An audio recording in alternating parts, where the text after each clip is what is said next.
In this tutorial, I'm going to show you how to connect two separate forms using the bridge and create command that are part of the edit poly object type or under the edit poly modifier.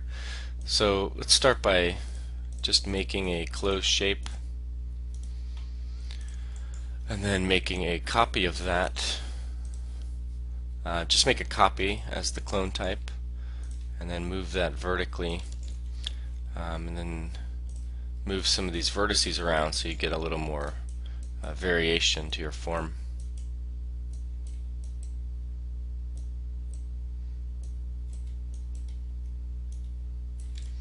Alright, and when you're happy with that, add a cross section, or first you have to attach the two lines so they're part of the same line geometry, and then add a cross section modifier and then a surface modifier to produce a surface. And let's bring our step topology down to 1. I think by default it'll be at 5, so bring it down to 1 so that when we make this editable poly, we don't have too many subdivisions in the surface. So after you've made this form, go ahead and make a copy, a clone of that, and then move that vertically as well. So there's a little bit of a gap between the two forms, and you can rotate that a little bit as well. And so now we want to connect these two forms, so we have to, you can either add an edit poly modifier onto one of these. Actually, let's add it to both of these. You could also just right click on an object and then convert it to an editable poly, but you'll lose a lot of this history, or all of this history. So now we want to connect these two, so you have to attach them first, and when you're done attaching them, go ahead and open up the subdivision or sub-objects of the edit poly and go to border, and we want to create a bridge between these two openings so that we create a connected form. So go ahead and select border and select both of those openings, and then under edit borders you have an option of bridge. If you select the button to the right of bridge, you get the actual options or settings, so go ahead and select that. Looks like mine is bridging correctly. If it's not, you can change this twist value so it'll rotate where it begins this bridging, but I'm going to stick with the default since it seems to be working. You can also increase the segments if you want, so you get more subdivisions within this bridge. I'll just select 2 to make it uniform with these original forms. And then when you're happy with it, go ahead and say OK. Alright, and now we're going to create a copy of this. So go ahead to edit, clone, and copy, and move that copy over, and let's rotate that as well, and then let's actually scale that so we get a little bit of variety to these forms. So now I want to create a bridge between these two objects, so I'm going to rotate, try to get two flat areas, so I have some pretty clean bridges to connect these forms.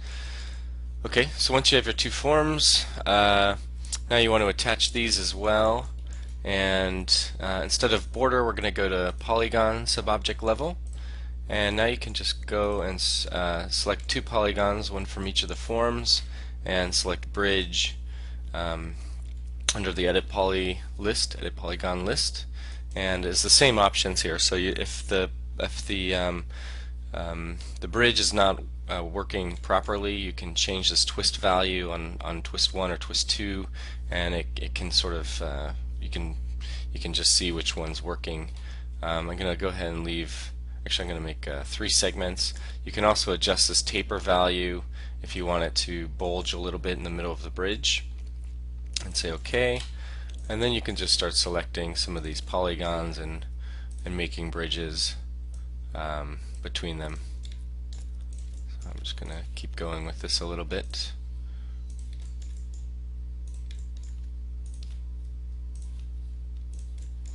And you'll see that these are actually becoming part of the geometry, so when I create these bridges, these are now part of the full geometry. So these aren't a modifier, so I can't go back and modify these values. Alright, and once you've created the connections you want between these two objects, you can also use the create option under Edit Geometry if you're missing some parts of your polygons or if you want to fill some holes. So let's say we want to fill this hole here. I'm going to go ahead and delete all of these interior polygons, and now I'm left with this sort of holes that I want to cap. So if you want to create a polygon to fill these holes, you have to go to the polygon subobject level, and then the create button under Edit Geometry will allow you to start to create polygons. So to create a polygon, you don't have to have your snaps on, though you can have them on.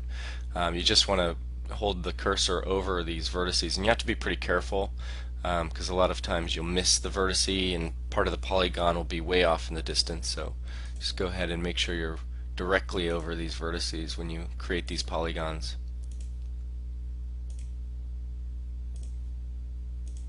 Okay, so you can see it creates a new polygon in place of that hole. I'm going to do the same on the back side of this form.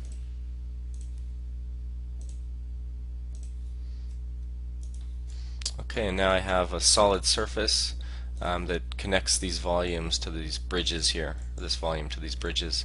So now if I add a mesh smooth modifier on top of this entire geometry, you can see it actually creates a connected object there and it becomes very smooth.